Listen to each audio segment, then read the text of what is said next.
नमो बुद्धाय। साथियों, जानते हैं बुद्धों के प्रकारों के बारे में।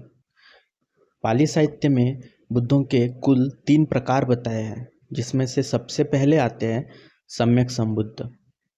सम्यक संबुद्ध वो बुद्ध होते हैं जिन्होंने बुद्धत्व को प्राप्त करने के लिए किसी गुरु की सहायता नहीं ली होती है। इनके कोई गुरु नहीं होते हैं।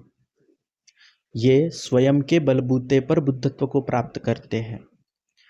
इन्हें कहते हैं सम्यक संबुद्ध। और केवल इनमें ही इतनी शक्ति होती है कि ये धर्म चक्र को प्रवर्तित कर पाते हैं। दरअसल धर्म चक्र प्रवर्तन मतलब धर्म को प्रकाशित करना। सभी मनुष्यों और देवताओं के लिए धर्म प्रकाशित करके सबको मुक्ति के पथ पर चलने का अवसर प्रदान करना। यह करने की क्षमता केवल सम्यक संबुद्धों में होती है। तो तथागत गौतम बुद्ध के पहले कुल 28 बुद्ध पाली साहित्य में बताए हैं, जिनमें से आखिरी वाले 7 बुद्ध ये बौद्धों के अति प्रिय होते हैं। इन्हें सप्त बुद्ध भी कहा जाता है। फिर आते हैं पच्चेक बुद्ध।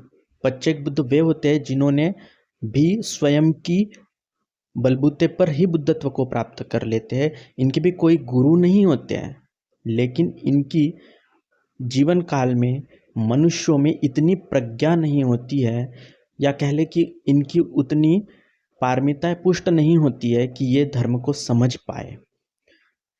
इसलिए पच्चेक बुद्ध स्वयं बुद्धत्व को प्राप्त कर लेते हैं, निर्वाण को प्राप्त कर लेते हैं, लेकिन ये धर्म को प्रकाशित नहीं कर पाते, धर्म चक्र प्रवर्तन नहीं कर पाते हैं।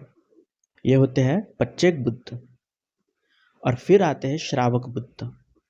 तो श्रावक बुद्ध वो होते हैं जो निर्वाण को प्राप्त कर लेते हैं, लेकिन इनके गुरु होते हैं। ये उस राह पर चलते हैं जो सम्यक संबुद्ध ने बताई हुआ होता है। सम्यक संबुद्ध ने धम्म चक्र प्रवर्तन करने के बाद जो सभी देवता एवं मनुष्यों के लिए धर्म प्रकाशित किया होता है, उस धर्म की राह पर चलकर ये लोग निर्वाण को प्राप्त कर लेते हैं। इन्हें श्रावक बुद्ध कहते हैं, या कह ले कि अरहंत भिक्षु। जो लोग अरहंत भिक्षु हैं वे बुद्धत्व को प्राप्त कर चुके होते हैं।